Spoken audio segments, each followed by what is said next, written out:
सबसे पहले मैं मीडिया बंधुओं का हार्दिक स्वागत करता हूं। सबको मेरा नमस्कार।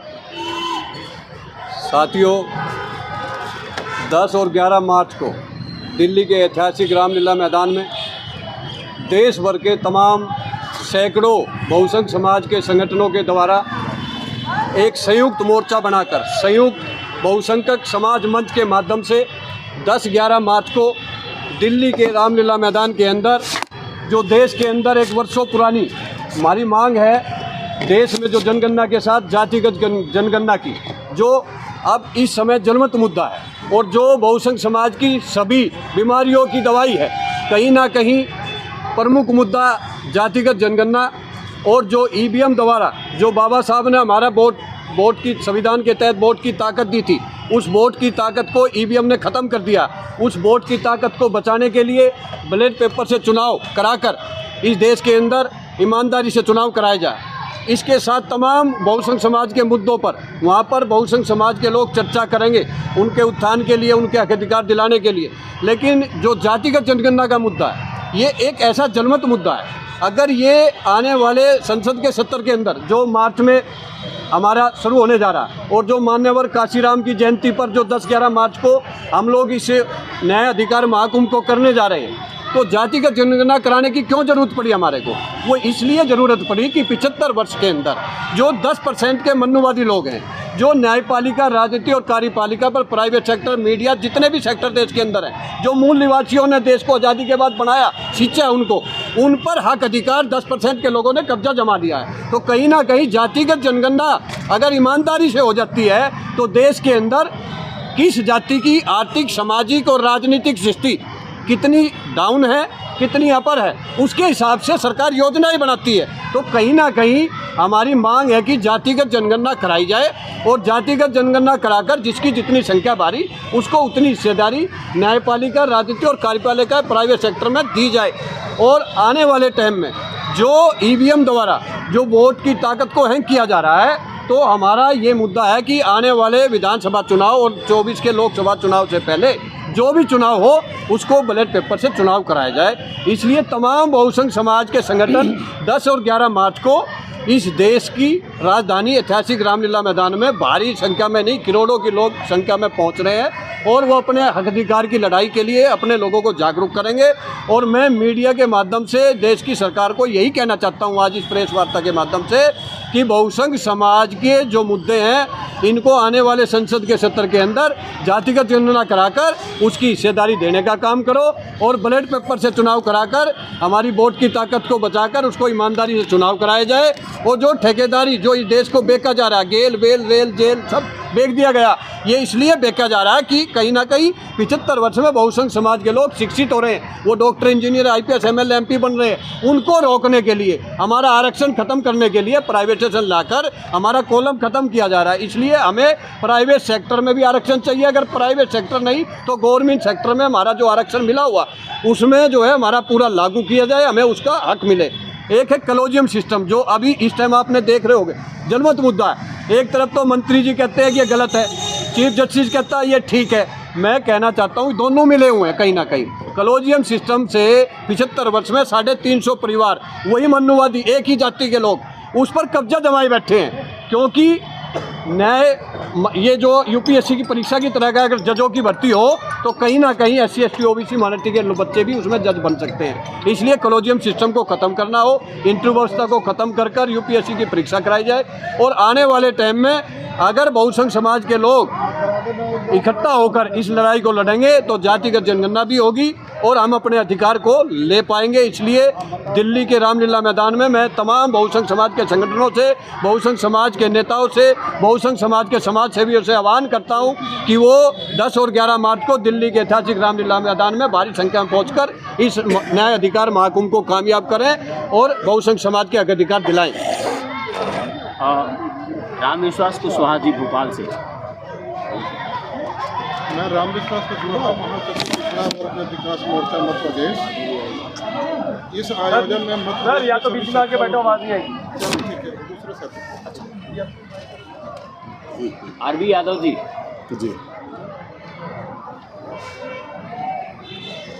सभी मीडिया भाइयों को धन्यवाद, क्योंकि हमारी दबी कुचली आवाज़ को देश के और बड़े लोकतंत्र में पहुंचाने का काम कर रहे हैं। 10/11 को हम सभी भारतवासी मूल निवासी ओबीसी SC ST माइनॉरिटी के लोगों से हाथ जोड़ करके आह्वान करते हैं कि 10/11 को रामलीला मैदान में अपने हक अधिकार EVM हटाओ, लोकतंत्र बचाओ, संविधान बचाओ और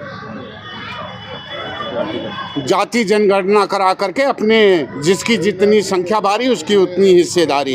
और WTP और पैगाम के द्वारा ये कहा जा रहा है, क्योंकि भूखा पेट ही क्रांति लाता है, वो समय आ गया। हमारा हक अधिकार छीन करके आज भारतवर्ष को फिर खोखला बनाया जा रहा है। इसलिए मेरा कहना है, मिटा दो जुल्म की हस्ती, यही हम सब का पैगाम है। हम सब भारतवासी हैं, संघर्ष करना हमारा काम है। मेरे भाइयों, ये 3% के लोग, एक विशेष कौम के लोग जो हमारे हक अधिकार को छीन रहे हैं, जो अपने आप को खुद को ही राष्ट्र समझते हैं और खुद की विचारधारा को हिंदुत्व समझते हैं, खुद के द्वारा जब हमारे ऊपर दलित शोषित वंचित के ऊपर उपद्रव करते हैं तो कहते हैं सैन्य प्रक्रिया हो रही है। खुद अपने विचारधारा के द्वारा जब हमको गालियां देते हैं तो कहते हैं ब्रह्मा का वाक्य है। मेरे भाइयों, इनकी पहचान है, ये बुरा करते हैं और बुरा देखते हैं और बुरा ही सुनते हैं। इसलिए सभी जितने भी संगठन हैं भारतवर्ष में, छोटे मोटे, सभी से आह्वान किया जा रहा है कि अब समय आ गया है, एकजुट होकर के, इकट्ठा होकर के एक मंच पे आओ, तभी जा कर के हम अपने हक अधिकार की लड़ाई लड़ सकते हैं।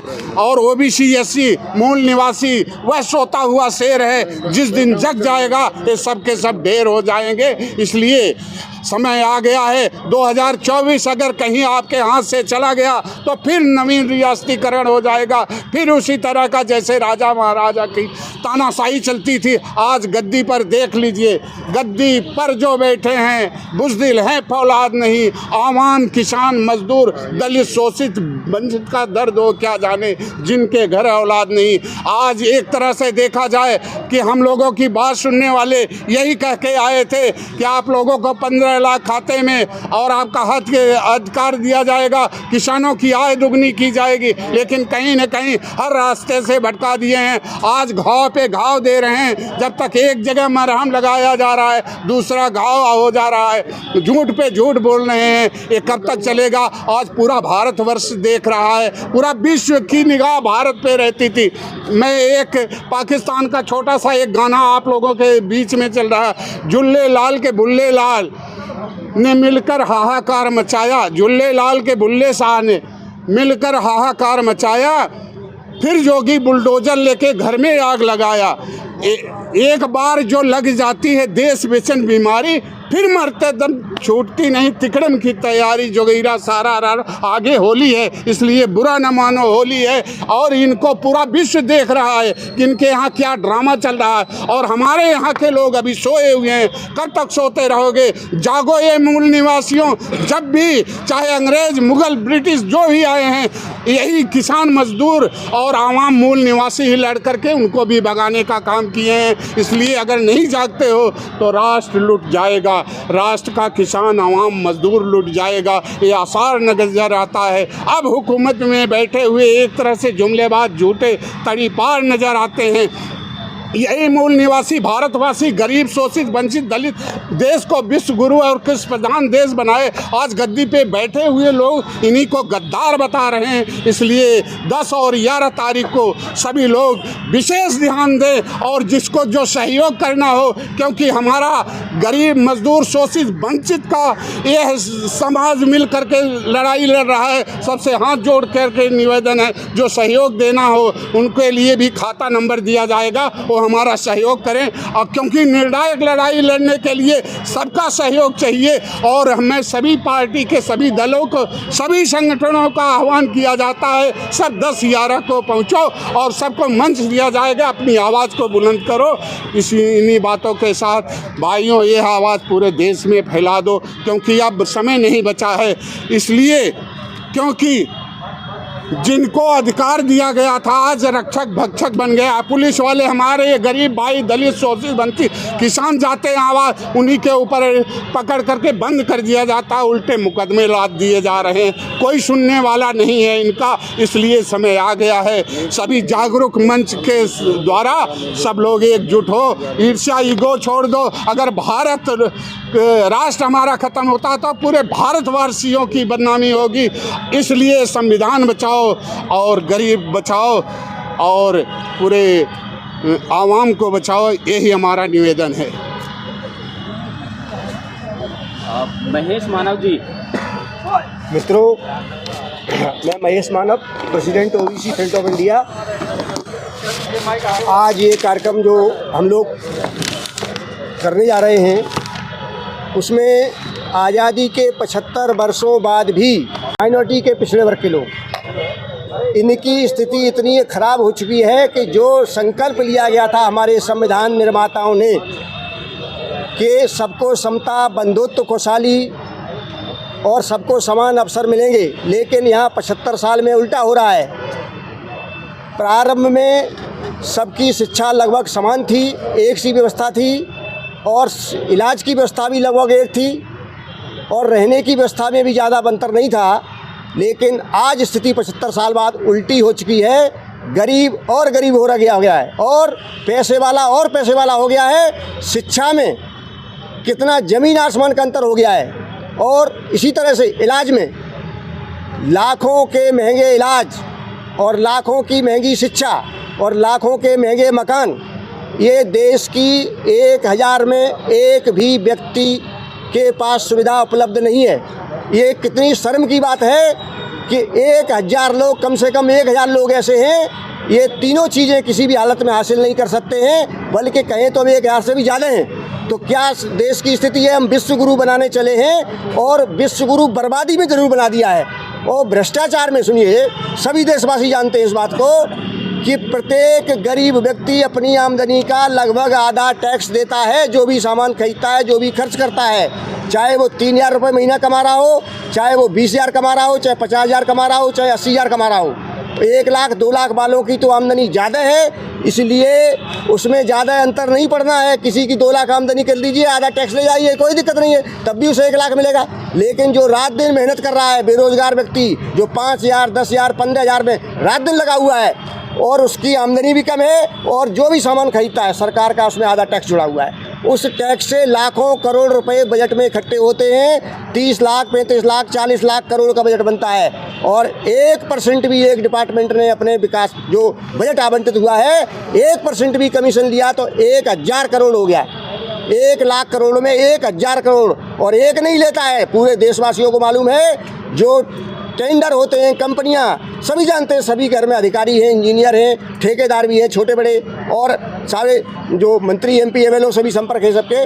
तो सबको पता है कि हर डेवलपमेंट के काम में जो करोड़ों अरबों रुपए के डेवलपमेंट होते हैं उनमें कमीशन खोरी, उनसे लाखों करोड़ रुपए एक व्यक्ति के पास कमीशन जाता है। और ऊपर के जो बैठे हुए केंद्र में अधिकारी, व्यापारी और कई नेता, उसमें भी मंत्री कह लें, 1-1 हज़ार करोड़ नहीं, 10-10, 5-5 हज़ार करोड़ बजट में कमीशन खोरी से।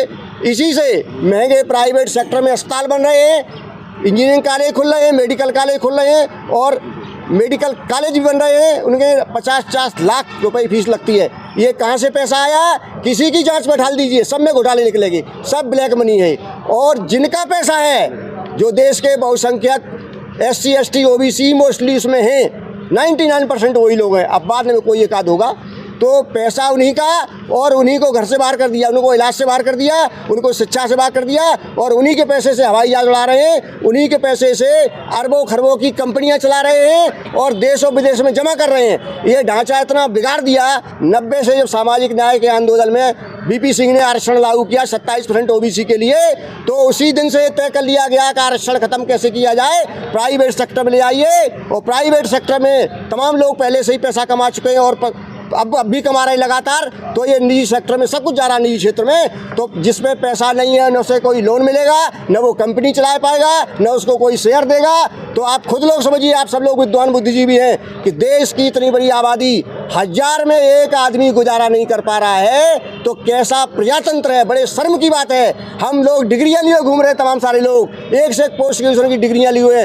LLB की डिग्रियां लिए हुए, MBA की डिग्रियां लिए हुए, इकोनॉमिस्ट तमाम अर्थशास्त्री हैं, तमाम प्रोफेसर हैं। और देश का ढांचा क्या है और देश का ढांचा किसने बिगाड़ा है और ये देश का ढांचा ठीक कैसे होगा, इसमें सभी लोगों की जिम्मेवारी बनती है कि देश को बचाइए। और इसी उद्देश्य से इस 10 और 11 मार्च को रामलीला मैदान में देश के बहुसंख्यक समाज के जो शोषित पीड़ित वर्ग के लोग हैं, जो हम 1000 बता रहे हैं, 1000 में तमाम जो लोग 99 के लिए चाहे 1000 में एक जो थोड़ा दाल रोटी खा रहा गुजारा कर रहा है, बाकी हज़ारों के हज़ार गरीब है, तब एक कहीं थोड़ा सा गुजारा कर पा रहा है। इतनी बड़ी आबादी, उसके तमाम संगठन चल रहे हैं। उन सभी संगठन के लोगों को आह्वान किया गया है और सभी नेताओं को आह्वान किया गया है कि आप इस पे आइए और मंच पे आइए और सही रास्ता दिखाइए, न पब्लिक आपको सही रास्ता दिखा देगी।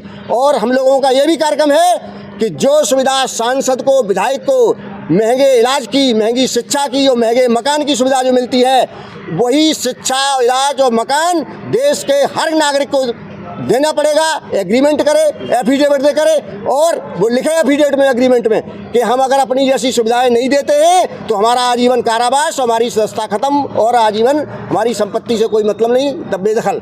तो ये हम नई चीज़ कर रहे हैं इंडिया में। आज तक शायद आपने तमाम प्रेस वार्ताएं की होंगी और एक भी कहीं अगर बोला हो। और देश में बताइए कि जिसकी वजह से देश की जो दशा है, इसका नाम है करप्शन, इसका कहते हैं भ्रष्टाचार हिंदी में।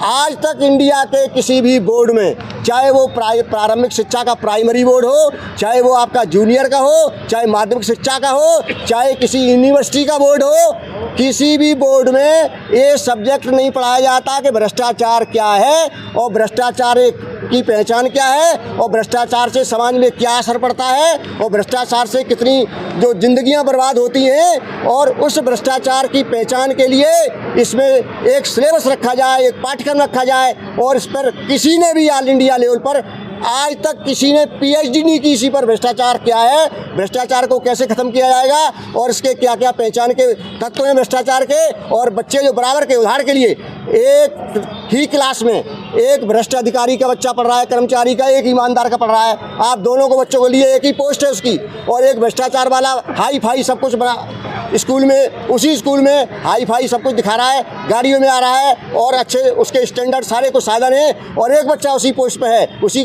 का पिता उसी पोस्ट पे है, वो भ्रष्ट नहीं है, ईमानदार है, तो उस बच्चे के पास कुछ नहीं मिलेगा। आप प्रैक्टिकल देख लीजिए। तो ये हम सब लोगों के लिए बहुत बड़ा चैलेंज है देश के अंदर कि भ्रष्टाचार से हीन भावना विकसित होती है हमारे बच्चों में। तमाम बच्चे कहते हैं ये क्या दुर्दशा हो गई हमारी, और वो इस पर कोई ध्यान नहीं दे रहा है और सबको दिखाई दे रहा है। तो ये भ्रष्टाचार नाम पर भी इस देश के अंदर एक पाठ्यक्रम बनना चाहिए यूनिवर्सिटी में, और रिसर्च होनी चाहिए, इसमें अधिकांश मात्रा में लोग इस पर रिसर्च कराएं और भ्रष्टाचार खत्म करने के अपने आप रास्ते निकलेंगे और समाधान निकलेंगे। जैसे रिसर्च में तमाम सारे इलेक्ट्रॉनिक क्षेत्र में रिसर्च हो रही है, एग्रीकल्चर क्षेत्र में रिसर्च हो रही है, तमाम वैज्ञानिक क्षेत्रों में रिसर्च हो रही है, तो उसमें समाधान निकल रहे हैं, उनके तमाम साधन उपलब्ध हो रहे हैं। तो भ्रष्टाचार पे क्यों नहीं रिसर्च हो रही है। धन्यवाद, बहुत बहुत आभार आप सभी लोगों का।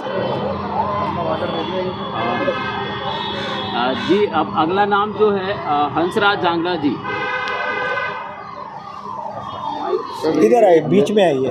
नंदू जी माइक उधर कर दो, बस हो जाए थोड़े से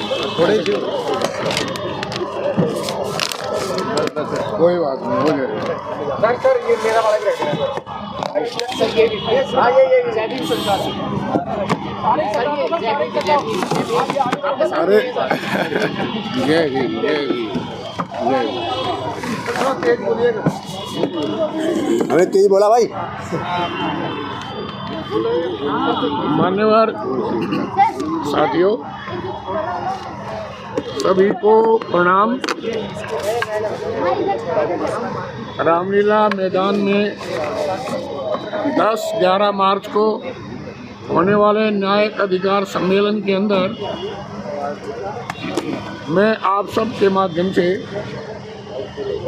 सभी को आह्वान करता हूं कि जितनी भी हमारी SC/ST माइनॉरिटी की समस्याएं हैं, उन सभी समस्याओं को लेकर जो भी भारत के अंदर जितने संगठन चल रहे हैं, वो वे सभी संगठन रामलीला मैदान में इकट्ठे होकर के एकजुट से, एक आवाज़ से अपनी बातों को रखेंगे और आने वाले समय में इसका क्या समाधान हो, किन किन तरह से हम आगे बढ़ें ताकि समानता का अधिकार सबको मिले, इसके लिए हम विचार विमर्श करेंगे और सरकार के ऊपर अपनी मांगों के लिए आगे वक्तव्य और विचार देंगे ताकि उनका समाधान हो सके। मान्यवर, सबसे पहली बात है जनसंख्या। जनसंख्या किसकी कितनी है ये बहुत ज़रूरी है। 1931 के बाद हमारे पास आंकड़े नहीं हैं और हैं तो वो प्रकाशित नहीं है। आप चाहे किसी भी सुप्रीम कोर्ट में जाएं, नीति आयोग में जाएं, कहीं भी बड़ी से बड़ी संस्था के अंदर जाएं, जो आप न्याय मांग रहे हैं, एससी का है, एसटी का, ओबीसी का, माइनॉरिटी का है, अगर उनको किसी स्वरूप में न्याय नहीं मिल रहा है तो एक शब्द कहा जाता है कि हमारे पास आंकड़े नहीं है। अरे आपके पास आंकड़े नहीं है तो आंकड़े क्यों नहीं ले लेते? अगर 1911 की जनगणना में भी है लेकिन वो पारदर्शिता नहीं दे रहे, बाहर नहीं निकाल रहे हैं आंकड़े, इसलिए नहीं निकाल रहे। अगर आंकड़ों का पता चल जाएगा तो ये भी पता चलेगा किसके पास कितने संसाधन हैं, उसका वर्गीकरण कैसे हो, वो समानाधिकार कैसे प्राप्त करें। निश्चित तौर से योजना बनानी पड़ेगी। इसलिए ये छद्म बात है कि सबसे पहली बात है कि हमारे जातीय जनगणना होनी चाहिए। सभी समस्याओं का समाधान एक ही में है, क्योंकि हर सरकार का दायित्व है कि वो किसी देश की जो सरकार है उसके हक अधिकार के लिए, उसके वैभूति के लिए कार्य करे। लेकिन वैभूति के लिए कार्य कैसे करेंगे जब तक उनके पास आंकड़े नहीं है? तो कैसे होगा, क्या योजना बनेगी, किस प्रकार से आगे बढ़ेगा देश? तो सबसे महत्वपूर्ण बात है कि हम चाहते हैं कि जातीय जनगणना हो। और उसके साथ साथ अब बहुत बड़ी बात है, कहीं पर भी प्रतिनिधित्व नहीं है। आप 70 देश आज़ाद हुए, अब 75 साल के उसमें चल रहे हैं। आप प्रतिनिधित्व देखिए, क्या प्रतिनिधित्व है, कितना प्रतिनिधित्व है? इसीलिए नहीं है कि हमारे को समान अधिकार प्राप्त नहीं है, न शिक्षा का समान अधिकार है प्राप्त है, और न प्रशासन में हमारे पास है, न स्वास्थ्य के अंदर है, किसी भी तरह से नहीं। अगर शिक्षा में ही नहीं है तो आगे हम बढ़ेंगे कैसे? तो इसलिए बहुत ज़रूरी है कि हमें प्रतिनिधित्व मिला जाए। मान्यवर, मैं आपको बता दूं कि संविधान के अंदर कहीं आरक्षण नहीं है। शब्द आरक्षण हजारों सालों से जो गुलामी का आधार पर हमारे को दबाया जा रहा है, उसका प्रतिफल है आरक्षण। आरक्षण कोई भीख नहीं है, इसलिए हमें प्रतिनिधित्व चाहिए। प्रतिनिधित्व होगा तो देश बढ़ेगा। 4 आदमी अगर काम करेंगे और उसकी जगह 1400 आदमी काम करेंगे तो कितना फायदा होगा। इसलिए सबको समान अधिकार मिले, ये सम्मेलन इसीलिए हम बुलाने जा रहे हैं ताकि चेतना जगे, लोग आगे बढ़े। और इसके साथ साथ मैं कहना चाहता हूँ कि जो कॉलेजियम सिस्टम है वो बहुत गलत सिस्टम है। अभी आप देखिए कि सुप्रीम कोर्ट के अंदर कितने जज हैं, हाई कोर्ट के अंदर कितने जज हैं, और निर्णयों पे भी आप गौर करें कि वो कितने ज़्यादा प्रभावित है, किस तरह से प्रभावित है। मेरे को ज़्यादा बताने की ज़रूरत नहीं है। इसलिए बहुत ज़रूरी हमारा प्रतिनिधित्व वहाँ चाहिए, कॉलेजियम सिस्टम हो। और ये संविधान के अंदर भी है कि राष्ट्रीय न्यायिक आयोग बने, जिस तरह से यूपीएससी है इस तरह से राष्ट्रीय आयोग, न्यायिक आयोग बने, ताकि सब के सब एक परीक्षा के माध्यम से इनिशियल रूप में अपॉइंटमेंट हो और उसी तरह से आगे बढ़े, ताकि उसके दुख दर्द को समझने वाले न्यायिक प्रक्रिया भी वहाँ पर लागू हो। इसलिए न्यायिक आयोग का प्रतिनिधित्व हो। इसके साथ ही मैं चाहता हूँ कि सुप्रीम कोर्ट ने जो 2010 के अंदर निर्णय दिया था कि सभी के सभी जितनी भी पंचायत और निगम हैं उनके अंदर ओबीसी का प्रतिनिधित्व होना चाहिए, क्योंकि एससी एसटी का तो हुआ, बाबा साहब अम्बेडकर ने ओबीसी के प्रतिनिधित्व के लिए ही तो इस्तीफा दिया था। इतना बड़ा उन्होंने कुर्बानी हमारे लिए ये की थी, आज तक वो कार्य पूरा नहीं हुआ है। तो अभी जो यूपी के अंदर है, बिहार के अंदर हुआ, मध्य प्रदेश के अंदर हुआ, महाराष्ट्र के अंदर हुआ, तो उन्होंने भी ट्रिपल टेस्ट के लिए आयोग स्थापित किया। तो मेरा यहाँ से भी हम सब मांग करेंगे कि सारे भारत के अंदर ये ट्रिपल टेस्ट के आधार पर प्रतिनिधित्व हो, ताकि पंचायतों के अंदर और निगमों के अंदर भी हमारी भागीदारी हो, ताकि निचले स्तर के आधार पर हमारा रिप्रेजेंटेशन होगा तो और देश आगे बढ़ेगा। और इसके साथ साथ प्राइवेट सेक्टर, क्योंकि देश का जो मूल आधार है वो पूंजीवादी स्थिति पे चला हुआ है। अगर पूंजीवादी स्थिति पे है तो प्राइवेटीकरण है, तो यहाँ भी हमें आरक्षण चाहिए। आप देखेंगे चाहे अमेरिका चले जाओ या दूसरे देशों में चले जाओ, वहाँ पर भी प्रतिनिधित्व दूसरे गरीब लोगों का, अल्पसंख्यकों का, माइनॉरिटी लोगों का प्रतिनिधित्व होता है। तो यहाँ क्यों नहीं? इसलिए नहीं। अगर आप देश को आगे बढ़ाना चाहते हो तो निश्चित तौर से हर जगह प्रतिनिधित्व हो। हमारी यही मांग रहेगी इस मंच से, और ताकि देश आगे बढ़े, ये हमारी इच्छा है। धन्यवाद। श्री जितेंद्र जी। पत्रकार बंधुओं, सबसे पहले मैं आपको बधाई देना चाहता हूं और धन्यवाद भी आपका करना चाहता हूं कि आज की परिस्थितियों में जब इस देश की बहुसंख्यक वर्ग की बात कोई भी मीडिया, या ये कहिए कि ब्राह्मणवादी मीडिया उनकी बात नहीं करता, ऐसे समय में बहुजन के लोगों ने जो अपना मीडिया का जो स्तंभ खड़ा किया है, उसके लिए मैं आप सबको बधाई देता हूं, क्योंकि मीडिया के बिना साथियों हमारी बात, हम बहुत काम करते हैं, वो दबके रह जाती है। तो मीडिया का जो हमारे समाज के नेता हैं, उनकी बात को पहुंचाने का बहुत बड़ा रोल होता है। मैं खुद भी प्रिंट मीडिया से जुड़ा रहा हूं, अब से नहीं, कांशीराम जी के समय में जब मैं उनके साथ काम करता था तब भी बहुजन संगठक को मैंने देखा। उसके बाद में जब हम उनसे किन्हीं कारणों से अलग हुए तो मैंने खुद ने अपना एक पेपर इस्टेब्लिश किया बहुजन संघर्ष के नाम से। बामसेप ने उसका पूरा सहयोग किया और वो भी निरंतर लगभग 15 साल तक चला। वाघ साहब उसके गवाह हैं, जस्टिस वाघ साहब जो आपके बीच बैठे हैं वो हमारे गवाह हैं। तो साथियों, हमने भी अपने तौर तरीके से प्रिंट मीडिया के माध्यम से समाज को जगाने का काम किया, लेकिन साथियों हमें जो सफलता मिलनी चाहिए थी वो सफलता हमें आज तक नहीं मिली। और इसी दौर में जब इलेक्ट्रॉनिक्स मीडिया का पूरे मतलब जोर शोर से मतलब हावी हो गया, तो प्रिंट मीडिया का जो वजन है वो काफ़ी कम हो गया। तो साथियों, आपकी भूमिका, इलेक्ट्रॉनिक मीडिया के साथियों की जो भूमिका है वो बहुत बड़ी भूमिका बन गई है। तो मैं आपसे इतना ही गुजारिश करना चाहूँगा कि साथियों, देश को आज़ाद हुए 75 साल गुजर गए और इस 75 साल में अभी भी हम संघर्ष के रास्ते पर ही हैं। जबकि आबादी के हिसाब से सत्ता के केंद्र बिंदु हम होने चाहिए थे।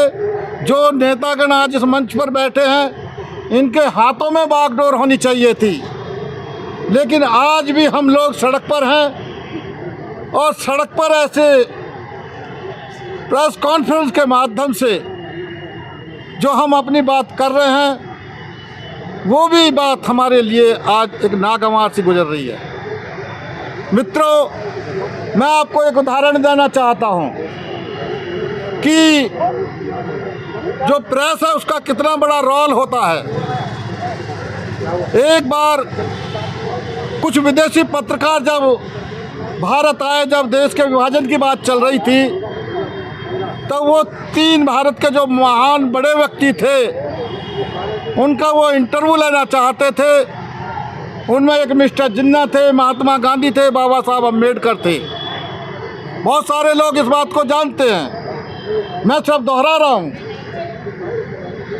वो जिन्ना के पास गए, जिन्ना सोते हुए मिले। गांधी के पास गए, गांधी के सोते हुए मिले। लेकिन लास्ट में जब वो बाबा साहब के बंगले पर पहुंचे तो बाबा साहब रात के 12 और 1 बजे के बीच भी पढ़ रहे थे। कोई नहीं मुझसे समझ तो उन्होंने सब एक ही बात कही कि बाबा साहब आप इतनी रात में भी जाग रहे हो।